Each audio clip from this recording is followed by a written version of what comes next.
자, 오늘 로마서 강의 두 번째 시간을 갖겠습니다. 본문은 로마서 1장 11절에서 32절 하나님의 진노인데요. 본문은 이제 절절히 기니까 나눠서 읽겠습니다. 로마서는 구원의 도리를 기록한 하나님의 말씀입니다. 구원의 도리를 한마디로 요약하면 오직 믿음입니다. 죄인들은 오직 복음을 믿음으로 구원을 얻을 수 있습니다. 하나님은 죄와 무관하십니다. 하나님이 죄를 짓게 하신 분이 아니고 사단을 만드신 분도 아닙니다. 하나님은 천사를 만드셨는데 그 천사가 타락하여 사탄이 된 것입니다. 또한 선악과에 문제가 있는 것도 아닙니다.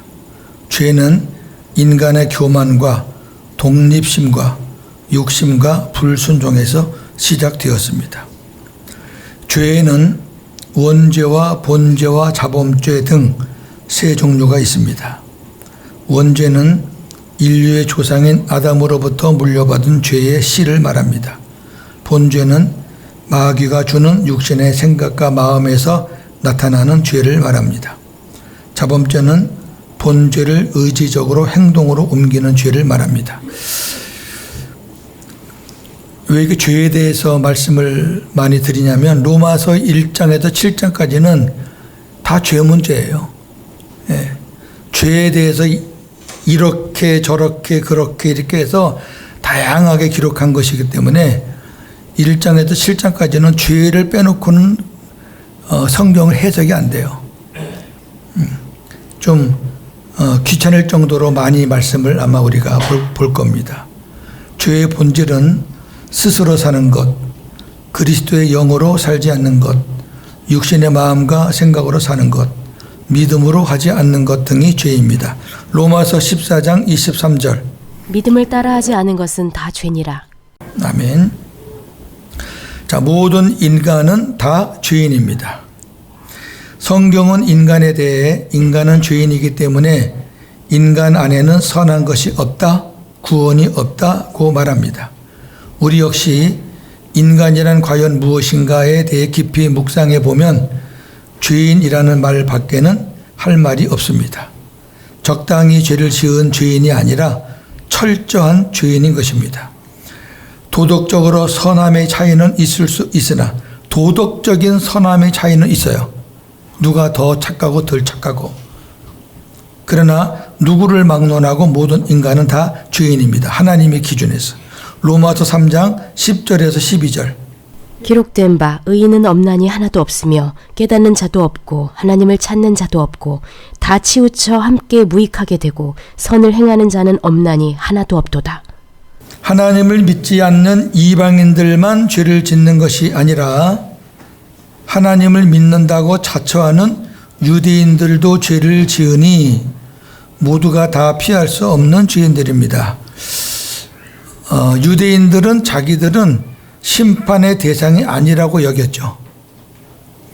그런데 사도 바울이 로마서에서 이방인들을 먼저 책망하기 전에 유대인들을 책망합니다. 너희부터 죄인이다. 처음에 유대인들은 반발했죠. 우리가 왜 죄인이냐? 하나님의 자녀인데, 아브라함의 후손인데. 근데 그 부분에 대해서 바울이 로마서에서 너희가 진짜 아브라함의 후손이냐? 너희가 진짜 의인들이냐? 하나하나 다 찍어서 공격을 합니다. 로마서가 이토록 철저하게 인간이 죄인이라고 하는 이유는 절망이 없으면 소망이 없듯이 인간이 죄인이 아니라면 하나님의 구원이 없기 때문에요. 인간이 죄인이어야지 하나님의 구원이 필요할 거 아니겠어요. 그러니까 죄에 대해서 강력하게 말씀을 할 수밖에 없습니다. 18절은 하나님의 진노입니다. 로마서 1장 18절. 하나님의 진노가 불의로 진리를 막는 사람들의 모든 경건하지 않음과 불의에 대하여 하늘로부터 나타나나니. 아멘. 하나님의 진노는 쌓입니다. 복음에는 하나님의 의가 나타나고 죄에는 하나님의 진노가 나타납니다. 죄는 예수 그리스도의 피와 말씀과 복음으로 씻음 받기 전까지는 절대로 없어지지 않고 쌓입니다. 죄에 비례하여 하나님의 진노도 쌓입니다. 도덕적으로 우리가 선행으로 착한 마음을 가졌다고 죄가 용서받는 건 아니잖아요. 죄가 용서받는 것은 예수님의 피, 좀 더 깊이 들어가면 예수님의 말씀으로, 그리고 전체적으로 우리가 보면은 복음으로, 그 안에서 용서받기 전까지는 절대로 없어지지 않죠. 율법으로 사는 사람들이 아무리 회개해도 그 죄는 없어지지 않아요. 왜? 복음이 없기 때문에. 계속 쌓이는 거죠. 그러면 죄가 쌓인다는 얘기는 하나님의 진노도 쌓인다는 거죠. 하나님의 진노가 경건치 않음과 모든 불의에 대하여 하늘로부터 임합니다. 이것이 하나님의 심판입니다. 죄에 대한 심판이 없다면 하나님은 공의롭고 거룩하신 분이 아니지요. 심판이 있기 때문에 공의로우신 분이고 죄를 심판하시기 때문에 거룩하신 분이에요. 심판이 있어야 구원이 있는 것입니다. 시편 7편 11절. 하나님은 의로운 재판장이시며 매일 분노하는 하나님이시도다. 아멘. 자, 누구에게 매일 분노하실까요? 네. 죄인들을 향해서. 이 심판을 막을 수 있는 분은 오직 한 분, 예수 그리스도이십니다. 사도행전 2장 21절과 로마서 10장 13절. 누구든지 주의 이름을 부르는 자는 구원을 받으리라. 아멘. 자, 그럼 누가 하나님의 진노를 가져오나요? 하늘로부터 하나님의 진노를 가져오는 자들은, 그러니까 하나님의 진노를 받는 자들은 진리를 막는 모든 경건치 않은 자들, 그리고 불의한 자들입니다. 경건치 않은 자들의 죄는 하나님에 대한 죄를 말하는 것이고, 불의한 자들의 죄는 사람들에게 대한 죄를 말하는 것입니다. 조금 분별해서 보실 필요가 있습니다. 하나님을 우습게 생각하는 불경건한 자들, 여기 경건치 않는 자들, 진리를 막는 거예요. 진리. 예수 그리스도를 거부하는 자들이에요. 불경건이라는 말은 하나님이 없다라는 뜻입니다. 이런 사람들은 자기 마음에 하나님 두기를 싫어하며 그분의 존재를 인정하지 않으려고 합니다. 하나님과 관계 맺기를 거부합니다. 이것은 본질적인 죄요, 영적인 죄로서 가장 큰 죄입니다. 하나님 앞에 하나님을 거부하고 하나님을 인정하지 않고 하나님과 관계 맺기를 거부하는 본질적인 죄입니다.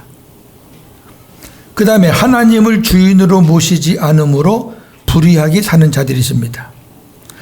하나님을 나의 주인으로 모시지 않으면 죄를 이길 힘이 없습니다.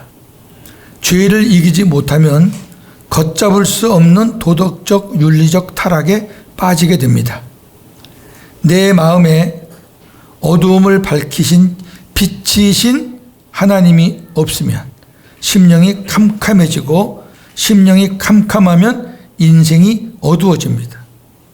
하나님께 지은 죄와 사람에게 지은 죄를 구분하지 못하면 사람에게 죄를 짓고 하나님께 용서를 빌면 된다고 하거나, 하나님께 죄를 짓고 사람에게 용서를 빌면 된다고 할 것입니다.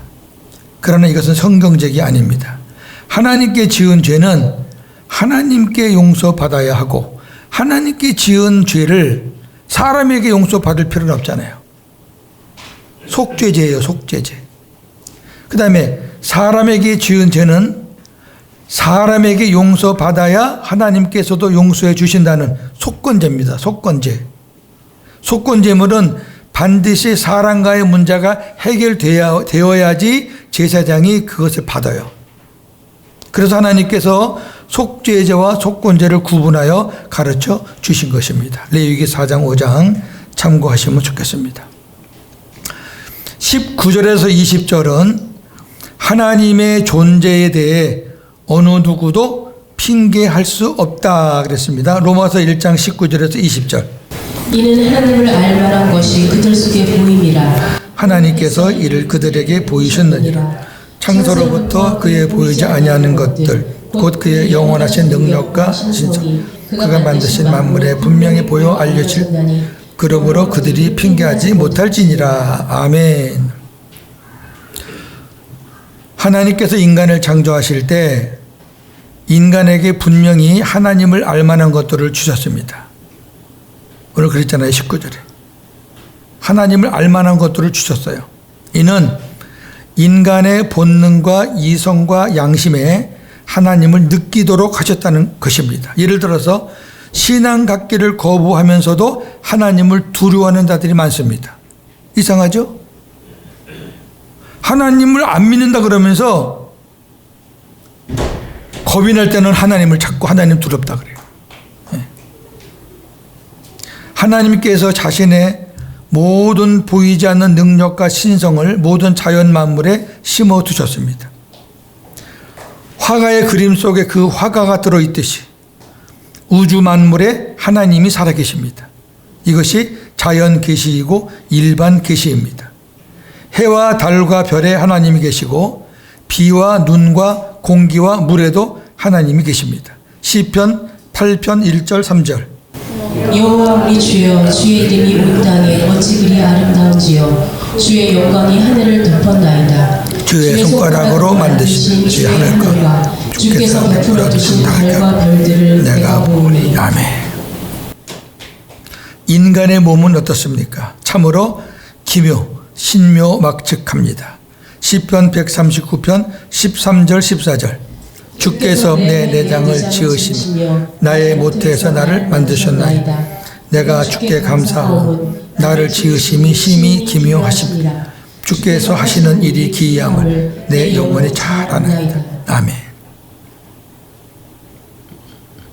어제 아침에 그 건강에 대한 TV를 보니까 우리 이 장의 길이가 긴 사람은 9m, 짧은 사람은 7m래요.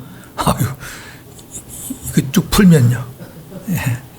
그러니까 참 신묘막측합니다. 그러므로 하나님의 존재에 대해서 어느 누구도 핑계할 수 없습니다.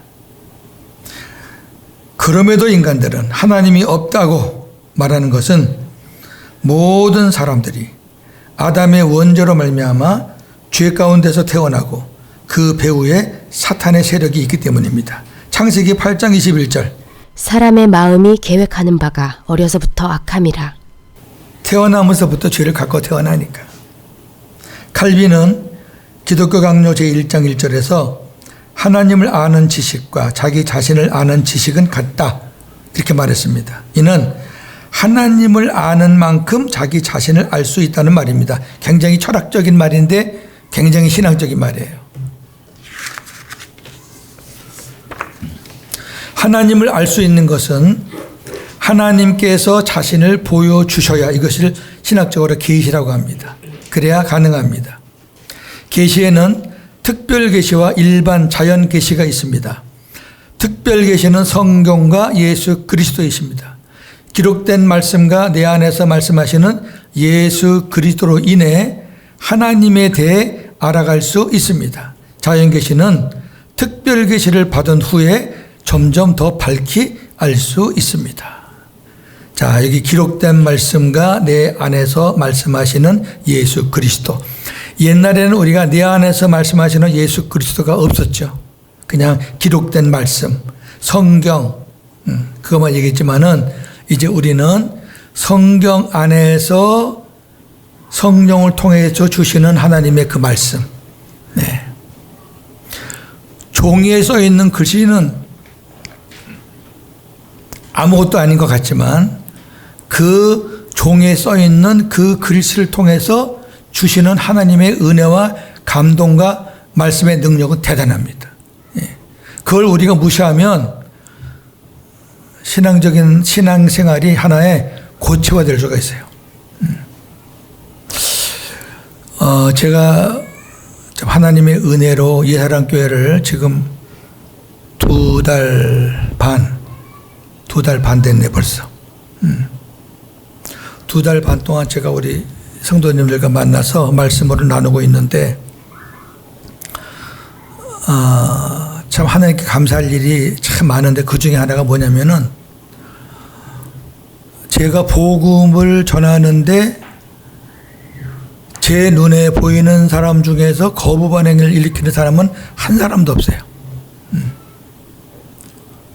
그리고 전교인이 다 생명이 됐으니까 그 어떤 복음의 깊이 차이는 있을 줄 몰라도 기본적인 베이스는 다 되어 있는 거예요. 그 제가 이제 우리 교인들에게 주님이 내 안에 계시다는 그런 설교는 안 합니다. 그건 기본적으로 다 깔려 있잖아요. 이렇게 생각합니다. 저는 우리가 모세의 율법으로 살았잖아요. 복음 알기 전에는. 복음을 만나가지고 이제 모세의 율법에서 이제 복음으로 왔잖아요. 복음. 그렇죠? 그 복음으로 와서 주님을 내 안에 이제 모셨잖아요. 주님이 우리 안에 장착이 됐잖아요.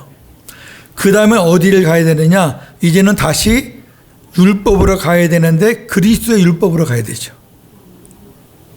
이게 안 가면은 제자리예요. 이게 안 가면은 맨날 같은 운문을 파고 있는 거예요. 히브리서 기자가 말한 대로 이제 너희가 기초만 닦지 말고 완전한 대로 나가라는 얘기예요.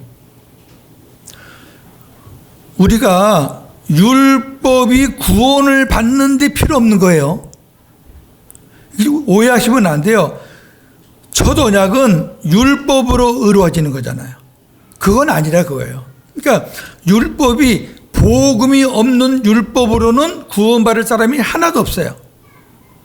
그래서 우리가 율법으로 구원받는 게 아니라 예수 그리스도 안으로 들어가서 우리가 구원을 받잖아요.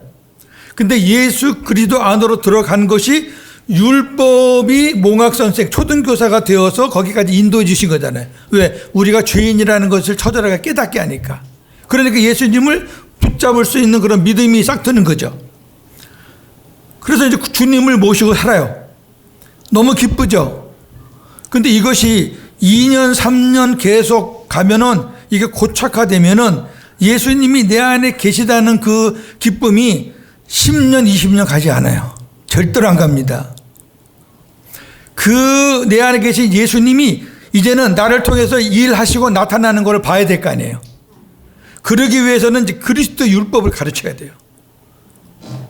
옛날에는 그 율법을 내가 내 힘으로 내 스스로 내가 결정하고 내가 작정하고 이렇게 해서 기도해서 어떤 결실을 얻으려고 했다면 이제는 어떤 제목을 그렇게 하는 게 아니라 방법이 틀리잖아요. 이제는 내 안에 계신 예수님과 해결하는 거죠. 그분께 맡기든 그분을 바라보든 막 그분 앞에 생수를 구하든 그분 앞에 엎드리든 그분 앞에 자백하든 그분과 해결하면서 하나하나 펼쳐나가면서 내 삶이 하나님의 역사로 변화되어 가는 것을 자기가 몸소 체험해야 돼요. 그래야 신앙이 크죠. 지금 그래서 계속 제가 주제 설교를 하고 있어요. 예. 그리스도의 율법, 선교, 뭐 헌금, 이제 다음 주는 군사 뭐 그런 부분에 대해서 하나씩. 근데 좀 감사하게도 우리 교인들이 정말로 잘 소화하고 있고요. 많이 이제 목사님 편찮으시고 또 코로나가 막 그냥 몇 년 동안 이래가지고 교회가 좀 전반적으로 영적인 부분 또 헌금적인 부분 이런 부분들이 많이 좀 다운됐었는데 이제 그런 부분도 거의 다 회복이 된 것 같고 여하튼 감사합니다. 여러분 기도 많이 해주시고 전에는 제가 손님같이 앉았는데 오늘은 조금 마음이 이상하네요. 예. 이제 저희 교회에서 이렇게 섬기게 됐으니까 너무 감사하고 하여튼 최선을 다해서 잘 섬기겠습니다. 우리 교인들이 오늘 샘물천재모 모인다고 아마 기도 많이 하실 겁니다. 네 번째 21절에서 23절 하나님을 거부함으로 생기는 결과입니다. 로마서 1장 21절에서 23절 하나님을 알 때 하나님을 영화롭게도 아니하며 감사하지도 아니하고 오히려 그 생각이 허망하여지며 미련한 마음이 어두워졌나니 스스로 지혜 있다 하나 어리석게 되어 썩어지지 아니하는 하나님의 영광을 썩어질 사람과 새와 짐승과 기어다니는 동물 모양의 우상으로 바꾸었느니라. 아멘. 하나님을 마음속에 두기를 싫어함으로 오는 결과는 세 가지입니다. 감사가 없습니다. 하나님을 영화롭게 할 수 없습니다. 그 마음이 허망하고 미련해지며 어두워집니다. 절제와 통제가 안 됩니다. 자기 마음대로 삽니다. 왜 그렇습니까? 하나님을 마음속에 두기를 싫어하니까 그 마음에 하나님이 계시지 않아요. 하나님이 계시지 않으니까 절제 통제가 안 되고 자기 마음대로 나가는 거죠.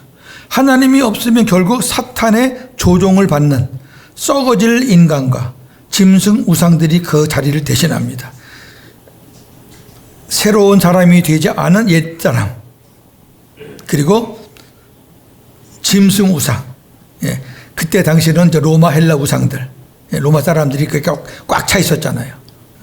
지금은 이거와 또 다른 다양한 우상들이 우리의 그 마음을 대신하겠죠. 이들은 자신의 정욕과 야망대로 자신을 위해 삽니다. 자기 자신이 신이요 우상입니다. 이들은 자신들의 목적을 이루기 위해 온갖 더러운 짓을 하면서도 그것이 죄인 줄 모르고 삽니다. 요즘의 사회를 이렇게 돌아가는 거 보면은 좀 어이가 없죠. 이제 여기 앉아 계신 분들이 사회에서 이제 어른이라는 사람들인데, 야, 정말 이건 뭐 이론적으로, 이성적으로, 상식적으로 도저히 아닌데 그렇게 흘러가는 걸 보니까 참 답답해요. 네.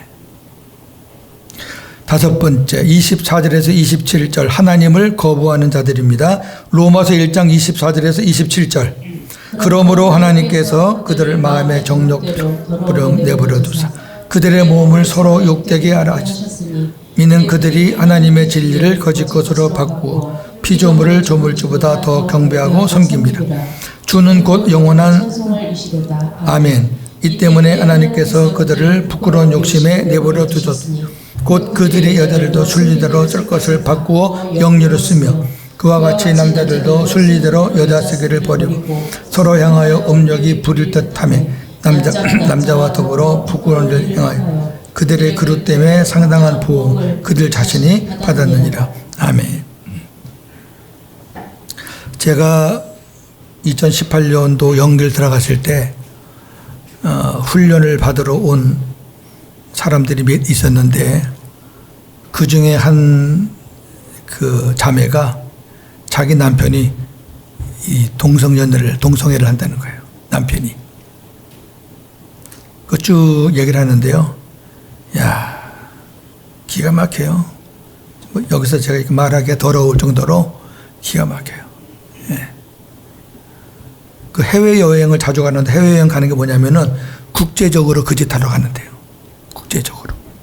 예. 하나님은 사람들이 하나님을 믿지 못하는 것에 대해 너희가 핑계할 수 없다 하고 단호하게 말씀하셨습니다. 아, 우리 하나님 몰라요. 누가 안 가르쳐 줬어요. 우리 교회도 안 나가봤어요. 우리 그래서 몰라요. 이런 사람들한테 너희가 핑계할 수 없다.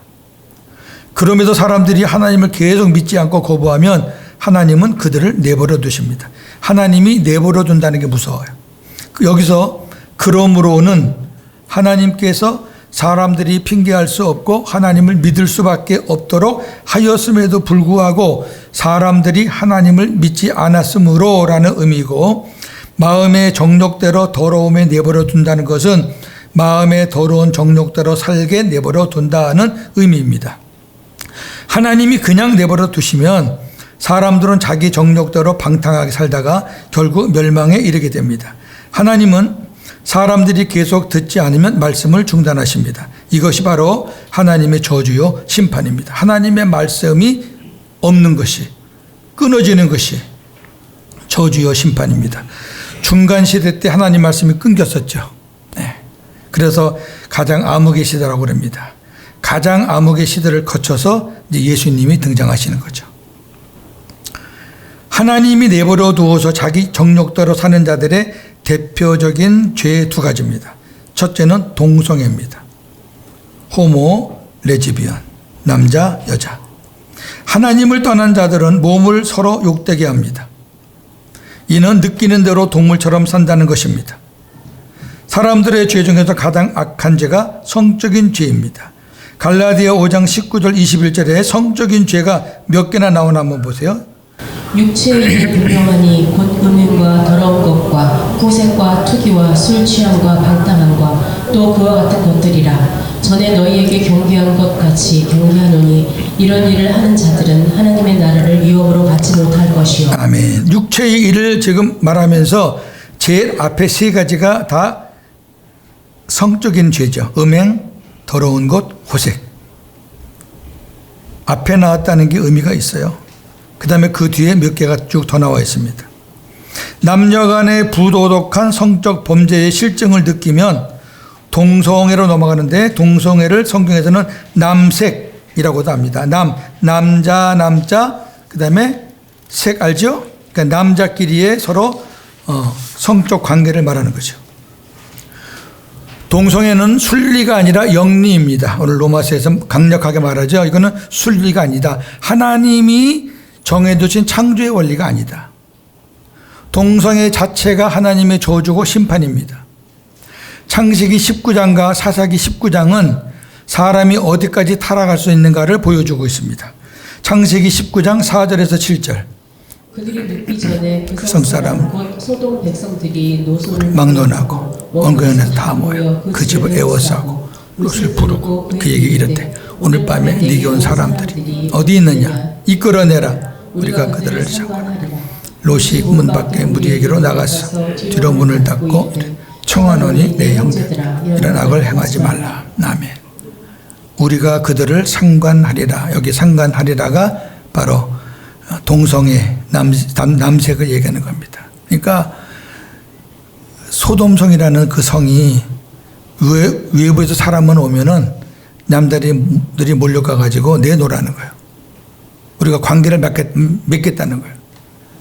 오죽하면 롯이 자기 딸을 내놨을까요? 오죽하면. 네. 그런 도시예요. 결국 어떻게 됐습니까? 예, 멸망했죠. 사사기 19장 22절 23절.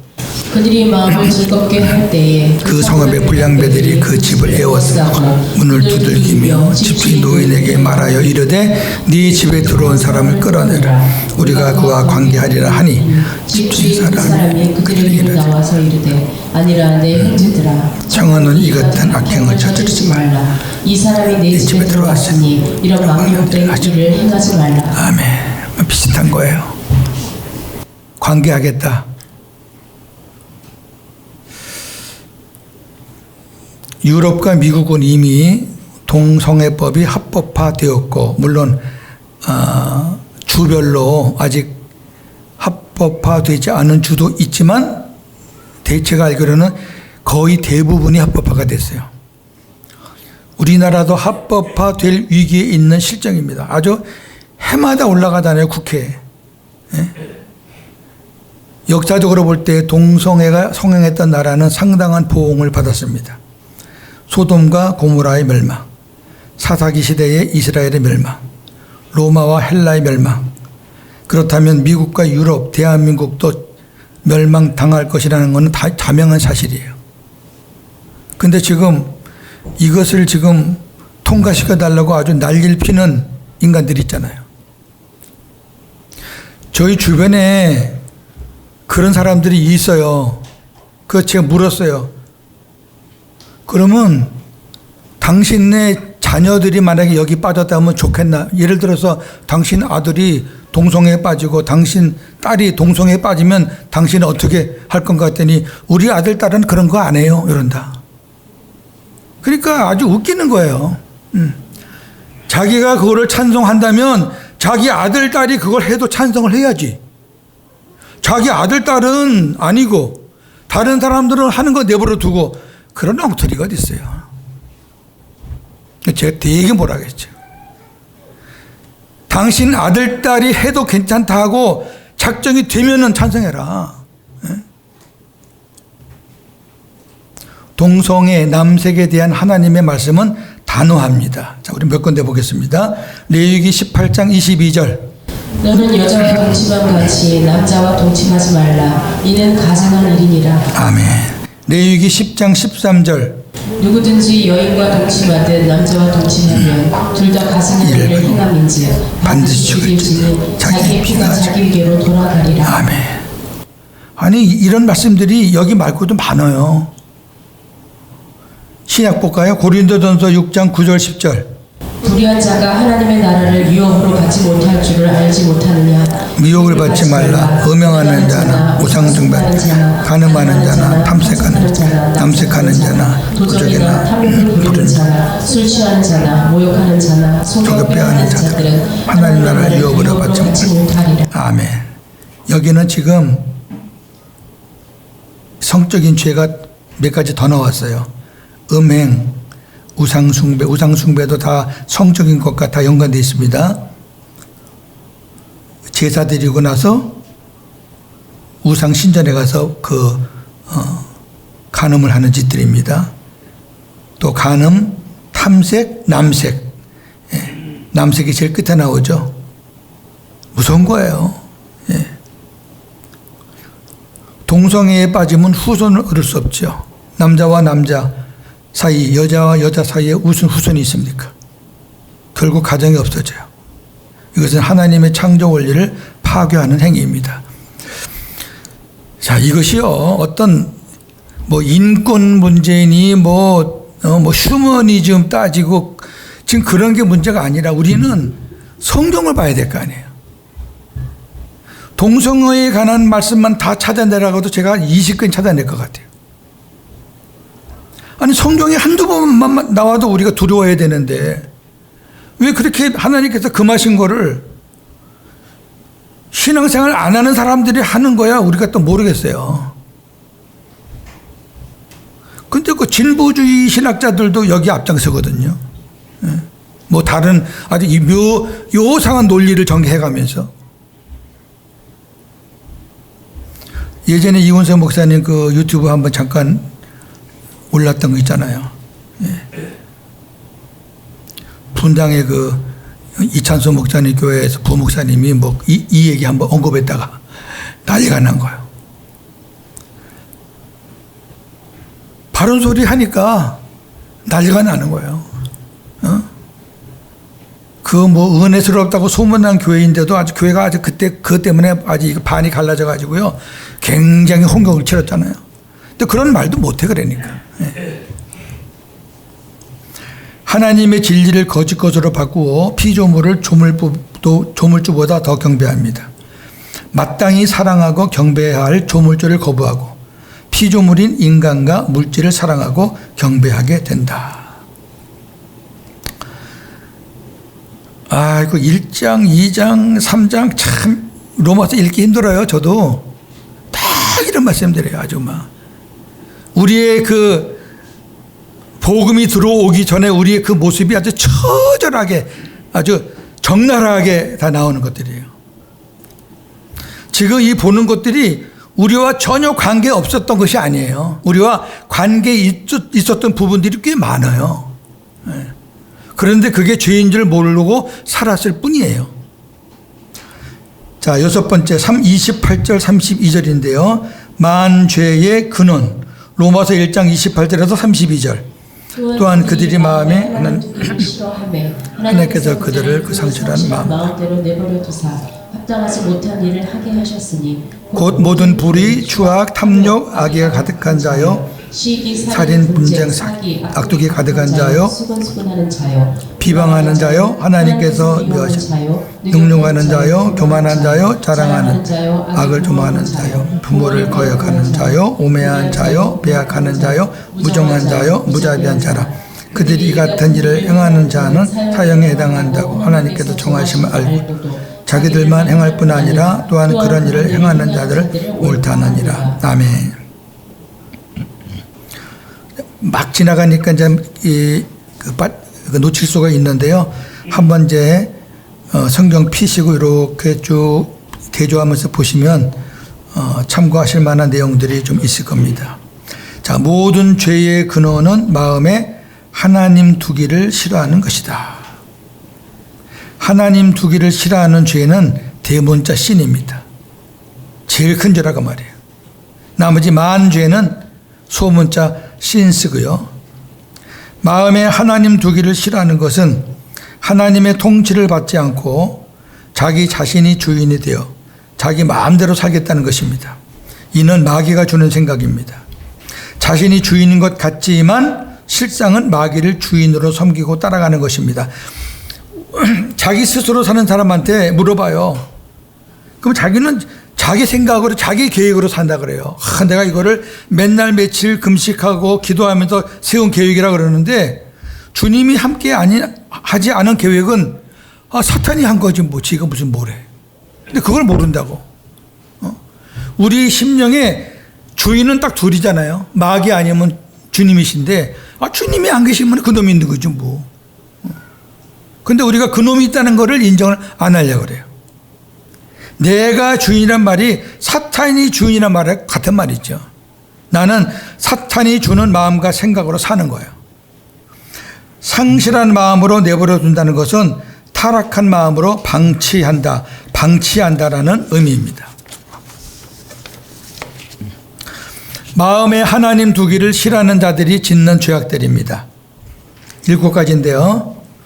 모든 불의, 추악, 탐욕, 악의가 가득, 타인의 재산과 안녕을 파괴, 시기, 살인, 분쟁, 사기, 악독이 가득, 타인의 인격을 침해, 수근수근 비방, 하나님을 미워하고 능욕, 거만, 교만, 자기자랑, 공동체를 파괴, 악을 도모, 새로운 악을 연구, 도모한다는 건 연구한다는 거예요. 어떻게 하면 나쁜 짓을 할까? 부모 거역, 인륜의 가장 큰 죄, 우매, 배악, 무정, 무자비, 부도덕, 반사회적, 불법, 자기들뿐 아니라 다른 사람들의 죄에도 옳다고 동의함, 자기들뿐 아니라 다른 사람의 죄에도 박수를 치는 거죠. 맞아. 이 모든 것들은 사형에 해당한다 이렇게 되어 있습니다. 하나님은 성도들에게 이 같은 자들과 교제하는 것을 금하라고 명하셨습니다. 디모데후서 3장 1절에서 5절. 너는 이것을 알라. 말세에 고통하는 때가 이르러 사람들이 자기를 사랑하며 돈을 사랑하며 자랑하며 교만하며 비방하며 부모를 공격하며 감사하지 아니하며 거룩하지 아니하며 무정하며 온통함을 풀지 아니하며 모함하며 절제하지 못하며 현하고 선한 일을 좋아하지 아니하며 배신하며 조급하며 자만하며 쾌락을 사랑하기를 하나님 도하며 경건의 모양은 있으나 경건의 능력은 부인하니 이 같은 자들에게서 돌아가라. 아멘. 마지막 때에 나타나는 증상인데 우리의 삶에 있어야 될 건 여기 거의 다 있는 것 같아요. 예, 여기 다 들어있는 것 같아요. 성경에는 악한 것들을 다양한데 이거를 다 모아서 이렇게 둔 것 같아요. 이 같은 자들에게서 돌아서라는 얘기는 이 같은 자들과 교제하는 것을 금하라는 거죠. 물든다 그러잖아요. 물든다. 그렇다고 원수와 같이 여기시지는 말고 교제하지 않으면서 기도하는 거죠. 하나님 앞에 기도하면서 하나님의 때를 기다리고 하나님의 일하심을 기다리고. 왜? 누구든지 우리의 복음의 선교의 대상자니까. 마칩니다. 죄에는 하나님의 진노가 나타납니다. 그러나 복음에는 하나님의 의가 나타납니다. 하나님을 믿는 사람에게는 진노와 심판이 사라지고 영생과 사랑과 용서가 있습니다.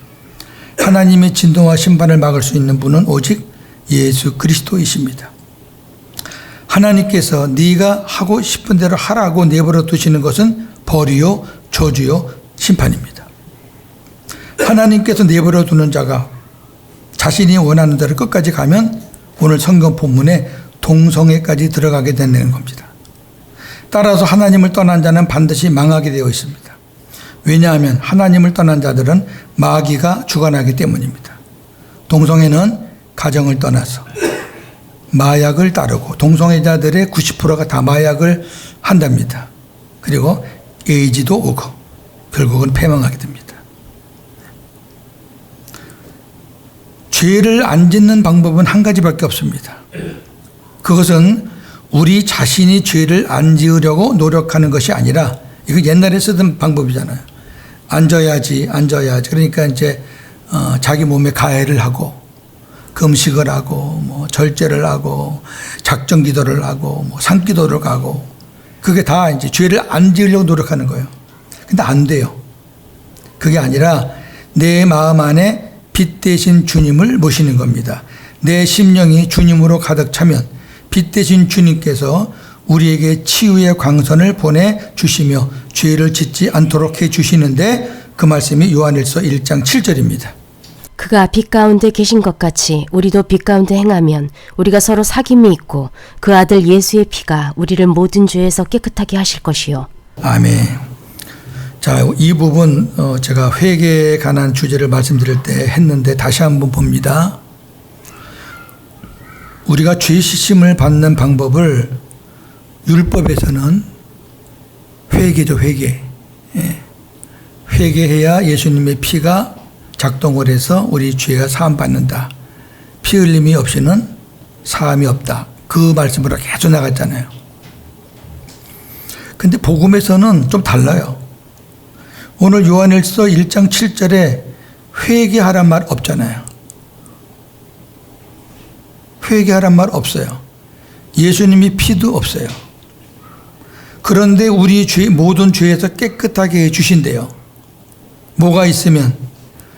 내 안에 계신 빛 대신 주님과 서로 사귐이 있으면, 그분과 친밀하고 그분과 동행하고 그분에게 붙어 있고, 그러면 그분의 피가 나를 모든 죄에서 깨끗하게 하신다. 왜? 예수님이 우리 안에 물과 피로 임하셨으니까. 그러니까 우리가 자백하는 것도 물론 중요해요. 자백해야지 하나님이 우리 죄를 사해 주시는데, 자백하는 것보다 더 앞에 있는 말씀이 이 말씀인데, 뭐냐면은 주님과 더 붙어서 친밀하게 살아라는 거죠.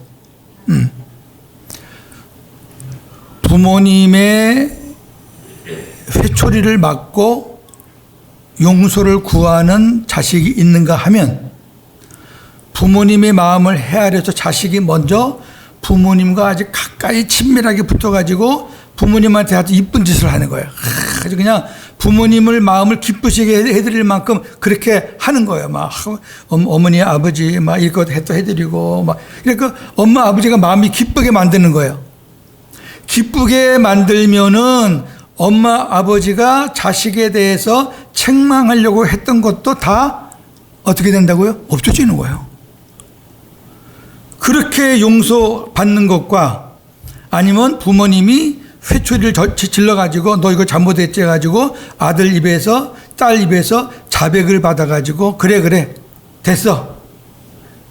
좀 다르잖아요. 요한일서 1장에는 그 두 가지가 다 나와 있어요. 첫 번째는 우리가 늘 말하는 예수님 바라보고 예수님과 붙어서 예수님과 친밀하게 예수님과 사귀면은 그걸로 인해서 예수님이 우리의 모든 죄를 깨끗하게 해주신다. 이것이 1번이에요. 그 다음에 2번은 그럼에도 불구하고 아직도 우리 마음에 뭔가 남아있는 부분이 있으면 자백하라는 거예요. 그러면 자백하면 하나님께서 또 동일하게 깨끗하게 씻어주신다는 거예요. 저는 이 7절의 말씀을 좀 강조하고 싶어요. 꼭 자백까지 가지 않아도 우리가 늘 주님 바라보고 주님과 친밀하게 살면 그냥 주님께서 우리의 우리가 고백하지 못한 죄들, 생각하지 못한 죄들도 다 깨끗하게, 사실요, 저나 여러분이 하루에 지은 죄를 다 기억을 하고 끄집어낸다 그러면은 여기 A4 용지에 가득 차요. 그거 우리가 일일이 다 자백해서 용서받나요? 아니죠. 우리가 주님 바라보고 오늘도 주님 의지하고 주님께 생수를 구하는 과정에서 그 모든 죄들이 다 풀어지는 거거든요. 예. 그러한 은혜가 저와 여러분에게 있어지기를 축원합니다. 빛으로 가까이 가면 점점 더 밝아지듯이 우리가 빛이신 주님과 가까워지면 우리의 삶은 밝아질 것입니다. 그러나 빛에서 멀어지면 점점 더 어두워지듯이 우리가 빛이신 주님과 멀어지면 우리의 삶은 어두워질 것입니다. 우리가 마귀에게 속아 하나님을 멀리하면 본문에 나온 죄악들이 우리의 것이 될 것이고, 우리가 하나님을 가까이 하면 주님이 주시는 아름다운 삶이 우리의 것이 될 것입니다. 제가 아침에 눈 뜨면은 우리 이장우 목사님 올리신 칼럼을 제가 꼭 봐요. 이런 내용을 계속 우리에게 주시고 계세요. 이제 주님께 붙어 있는 그 관계, 열매 차원에서 같은 메시지거든요. 참 하나님 말씀이요, 복음은요, 똑같은 말씀을 전해도 들을 때마다 새롭고, 들을 때마다 그게 힘이 되고, 이거 지난번에 한 말씀인데도 오늘 들으면 또 좋아. 예. 성경에 약속된 것이 많습니다. 너희들이 복음으로 살 때는 이러이러한 은혜와 복, 살지 않을 때는 너희들에게 이러한 일이 올 것이다. 제가 우리 교우들에게 그랬어요. 여기 표를 보시라고. 복음으로 승리하는 자만이 나를 기쁘게 할 수 있다. 그러니까 복음으로 승리하지 않으면 하나님을 기쁘시게 못하는 거예요. 꼭 그 전제가 따라 듣거든요. 금년 우리 표어는 복음을 능력으로, 생명으로 여기면, 복음을 능력이라고 여기고 생명이라고 여기면 하나님께서 일하시는 것을 보게 되리라. 여러분들이 그것을 능력으로 생명으로 여기지 않으면 꽝이에요. 그걸 그렇게 여기고 소중히 여기고 살 때 하나님이 여러분 통해서 많은 일들을 하실 거라고 이제 그렇게 제가 말씀을 드리면서 화중지병이라는 제가 사자성어를 썼어요. 제가 그 밴드에 올린 거 보신 분도 있을 거예요. 화중, 그림 속에 있는 떡. 아무리 맛있는 떡이고 아무리 멋진 거라도 그건 내 것 아니잖아요. 그냥 진짜 말 그대로 그림의 떡이잖아요. 하나님의 말씀과 약속은 너무너무 많아요. 우리가 연초에 시작할 때 하나님의 약속과 그 은혜를 사모해서 시작을 해요. 근데 연말에 가면 그 많은 것들 중에서 내 것이 돼 있는 게 있고 내 것이 안 돼 있는 게 있고 어떤 경우는 하나도 안 돼 있는 경우도 있어요. 왜 그래요? 그림의 떡으로 보고 살아서 그래요. 그게 그림의 떡이 되지 않으려면 우리가 더 복음으로 산다는 거는 예수로 산다는 거니까, 예수님이 복음이고 예수님이 주시는 말씀이 복음이니까 그냥 예수님 바라보고 예수님 생각하고 예수님 의지하고 예수님 사랑하고 예수님께 맡기고 예수님께 생수 구하고 하여튼 막 예수님. 사람들은 그렇게 많이 부르면 지겨워하지만 우리 주님은 하루 종일 예수를 1000번을 불러도 주님은 안 지겨워하시고 좋아하실 거예요. 자, 저와 여러분 금년 한 해 복음으로 승리해서 하나님께 영광 돌리시는 그런 은혜가 있기를 주님의 이름으로 축원합니다. 하나님 아버지 고맙습니다. 저희들에게 은혜 주셔서 이렇게 2023년도 첫 샘천 모임을 갖게 해주시니 감사합니다. 하나님 아버지, 로마서 강해를 보면서 죄에 대한 말씀을 참 많이 봤습니다. 지금도 우리가 발을 담그고 있는 부분이고 옛날에는 푹 잠겼던 부분입니다. 하나님, 복음으로 이 죄를 물리치면서 하나님의 영광을 우리가 드러내면서 복음으로 승리하는 삶을 살기를 소망합니다. 우리 힘으로 할 수 있는 건 아무것도 없습니다. 그럴 때마다 우리는 주님을 생각하고 주님을 바라보고 주님의 마음이 되도록 생수를 구하면서 그렇게 주님이 주시는 은혜와 복으로 살기를 소망합니다. 감사합니다. 모든 영광 하나님께 돌리며 예수님의 이름으로 기도하옵나이다. 아멘.